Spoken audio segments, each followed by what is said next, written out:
I'm Danny Schechter, the news dissector. Some of you may remember me from WBCN in Boston for many, many years. I'm here, Dan Rather is on vacation, so I've come in his stead to talk about media summits, and the challenges in front of us.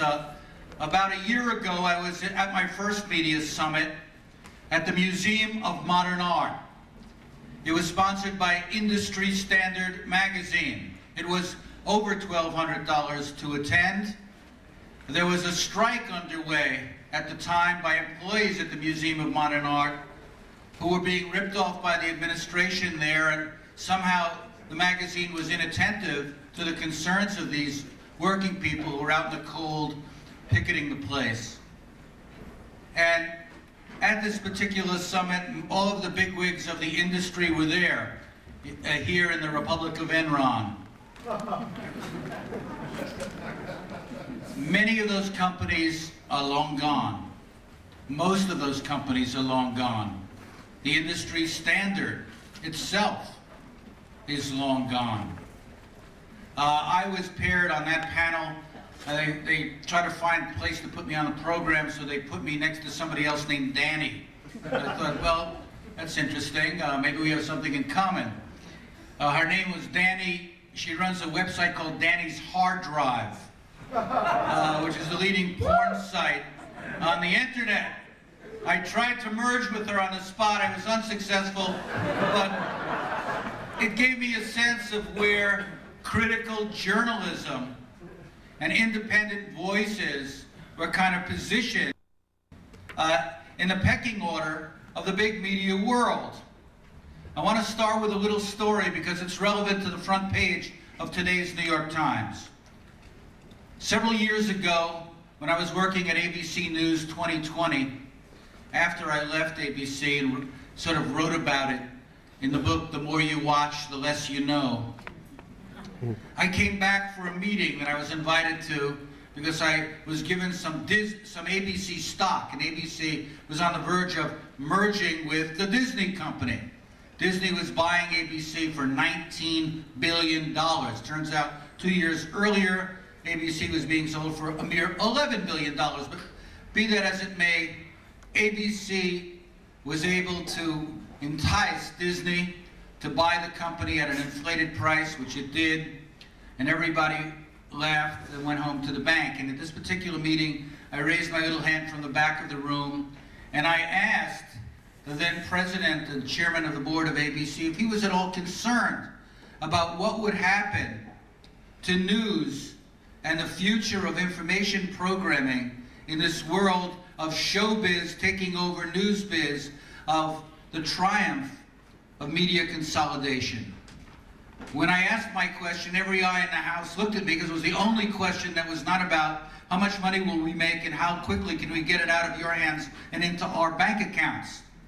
And the chairman of ABC dismissed me and sort of put me down for asking the question. Other people who had worked with me at ABC came up and patted me on the back for having the courage to ask it. I was later described in the Daily News as a hero of downward mobility. Staying on the case, I went out to the arena that hosts the Mighty Ducks of Disney, out near Disneyland for the annual shareholders meeting. And there at that shareholders meeting, there was a parade of images shown on a number of big screens. And on those big screens were images of Ted Koppel and the proud people of ABC News, who Disney was very proud to be associated with and milked for every ounce of credibility that they could bring to the Mouse House at Burbank, run by Michael Eisner.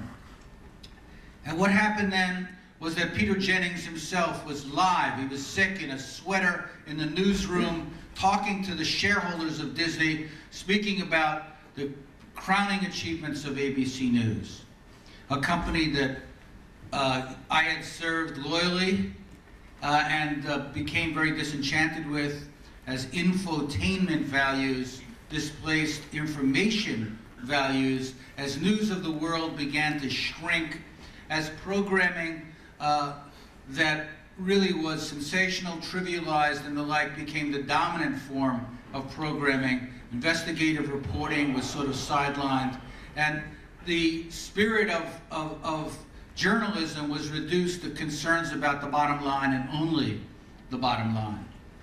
And at this big arena in Disneyland, somebody rose from the back representing a minority number of shareholders, and who complained about the fact that women who had worked at Disneyland for 25 years and were about to be retired were being laid off 6 months before retirement so they wouldn't qualify for their full benefits. And someone else raised the question of Disney manufacturing T-shirts and other products in Haiti where workers were being paid 10 cents an hour. And all of these questions were listened to politely and then dismissed. It was time for lunch. And that was the end of my experience, and I wrote it up in my book, and so be it. Now we fast forward to this morning, the New York Times front page. And what do we learn? We learn that the president of ABC News, who himself was a corporate lawyer, not a journalist, with no knowledge of media or journalism, was bypassed in the decision by Disney to bring David Letterman from CBS over to ABC. Now, a little problem here is that there's a program in the slot that they want to give to David Letterman. It's called Nightline. And Nightline is only the most distinguished, probably the most respected television news program that there is.